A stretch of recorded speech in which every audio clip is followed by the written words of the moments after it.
But here, Shiva came, dreadlocked, matted hair, and he came fully inebriated, completely toned down. Parvati's mother looked at this groom and she fainted.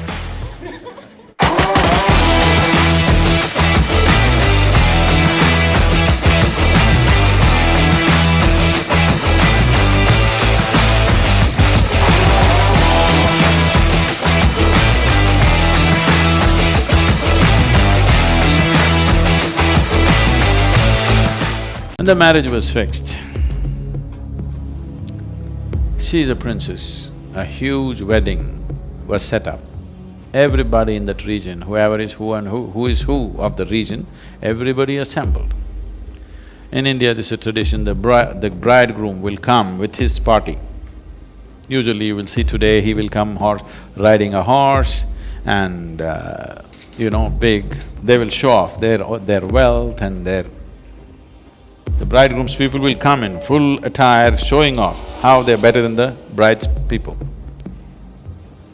But here, Shiva came, dreadlocked, matted hair, smeared from head to toe in ash, wearing the skin of an elephant which has just been slain, fresh skin, bleeding, dripping blood.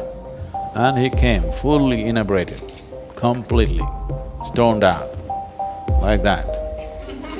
And all his people, they're all demented and distorted beings. They're not in human form and they're making some nobody can understand kind of noises among themselves, a language that nobody can understand. And Meera, Parvati's mother, looked at this groom and she again oomed. Oh no! And she fainted. Then Parvati went and begged Shiva, for my mother's sake, put on a little better, I don't mind the way you are. I just don't mind how you are. All I want is you, the way you are. But for my mother's sake, just show a little more pleasant self. He said, okay. And he put on a very beautiful form, attired himself well, and then he came. And then the people said he's a Sundaramoorthy, that means he's the most beautiful human being they'd ever seen. He was 9 feet tall. They say when he stood, he was level with the horse's head. This description is there in many scriptures. When he came down south, they said he was twice the height of an average woman.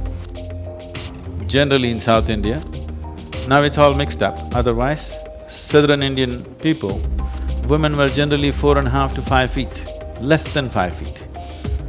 So they said he's twice that of an average woman, that's how they described here. There they said he was level with the horse's head. So approximately 9 feet tall man, the most beautiful man, and everybody was awestruck by his presence. Then he came and sat down. Marriage is to happen. When marriage is to happen in India, especially in this kind of weddings, the antecedents of the bride and the groom are spoken with great pride. The ancestry, where they come from, how pure their blood is and all that stuff. So for the bride, glorious things were said. Her father is the mountain king and many things were said about her. Now they asked, what about the groom? He simply sat quietly. He said nothing. And there were none of his relatives who could speak any language. All these other creatures who were with him, they made cacophonic noises. Then the groom, the bride's father, was disgraced by this, a man without antecedents. How will he marry my daughter? Nobody knows where he comes from, who his parents are, what is his lineage. How can I give my daughter to this man? He rose up in anger. Then there was a sage, Narada, who had a single-stringed instrument called ektara. He just in tang, tang, tang. The king got even more angry. What are you doing ektara for? Narada said, this is his antecedents. He has no father, he has no mother. Then what's his basis? Tang! His basis is sound, reverberation. He's just born out of a reverberation. He has no parentage, no antecedents, no lineage. Then